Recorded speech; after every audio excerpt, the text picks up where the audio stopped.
Alors Émilie, effectivement, quand on a des interruptions dans notre carrière, et ça arrive évidemment très fréquemment, peut-être même de plus en plus, ça a une incidence sur notre retraite.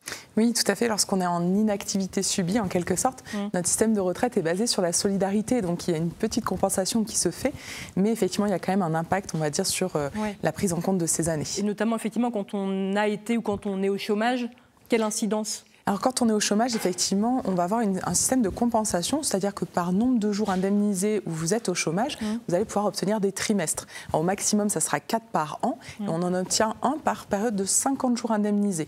Mais par contre, il n'y a pas de cotisation vieillesse de prélever sur l'allocation chômage, ce qui fait que sur votre relevé de carrière, il n'y aura pas de montant de reporté, et ça ne comptera pas dans les 25 meilleures années qui seront choisies pour le calcul de la pension. Évidemment. Quand on est bénéficiaire du RSA ? Alors lorsqu'on est bénéficiaire du RSA, c'est une allocation que l'on perçoit. Et étant donné que c'est une allocation, bien là, il n'y a pas de droit à retraite en compensation. Donc sur ce relevé de carrière, vous n'allez rien avoir de reporté parce que ça ne donne pas droit de trimestre et il n'y a aucun montant non plus de reporté lorsqu'on est au RSA. Alors, autre cas de figure, si j'arrête mon activité parce que pour raison de santé. Alors, pour raison de santé, ça peut être plusieurs choses. On peut être en arrêt maladie, on peut avoir une pension d'invalidité. Alors, lorsqu'on est en arrêt maladie, eh bien, ça va être le même système de compensation que pour le chômage.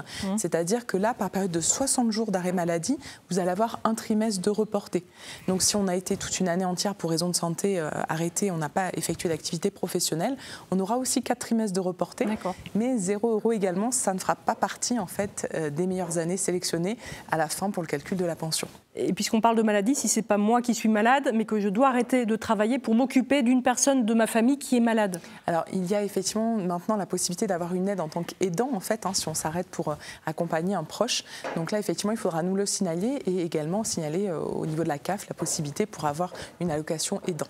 Et si on est en congé parental aussi, d'ailleurs ? Oui, congé parental, on peut s'arrêter pour élever ses enfants. Alors, le système de retraite prévoit déjà des trimestres pour la majoration de durée d'assurance pour les enfants. Donc, c'est 8 trimestres maximum quand on a eu ou élevé un enfant.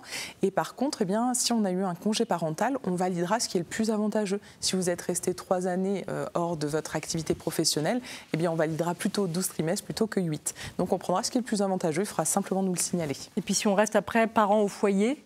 Oui, alors dans ce cas-là, certains parents foyers peuvent bénéficier d'une allocation. Et dans ce cadre-là, la CAF donc, verse cette allocation qui s'appelle l'allocation vieillesse des parents au foyer, qui est mentionnée sur le relevé de carrière. Et là, par contre, ça compte dans le calcul de la future retraite. Donc c'est pris en compte en termes de somme et aussi en termes de trimestre. Pour conclure, peut-être, Émilie, un dernier conseil pour bien préparer sa retraite ? Alors, le meilleur conseil, c'est de vérifier son relevé de carrière. C'est le récapitulatif de toute votre activité professionnelle, mais aussi doit être reporté toutes les périodes d'inactivité, de chômage, de maladie. Donc vraiment, déjà, sécuriser ce relevé de carrière, vérifier que toutes les informations sont bien reportées. Ça sera la base du calcul de la future retraite. Donc, il faut vraiment qu'il soit à jour et que tout soit reporté. Merci beaucoup, Émilie. Bien sûr, il faut aller sur le site aussi de la CARSAT. Il y a tout plein d'infos.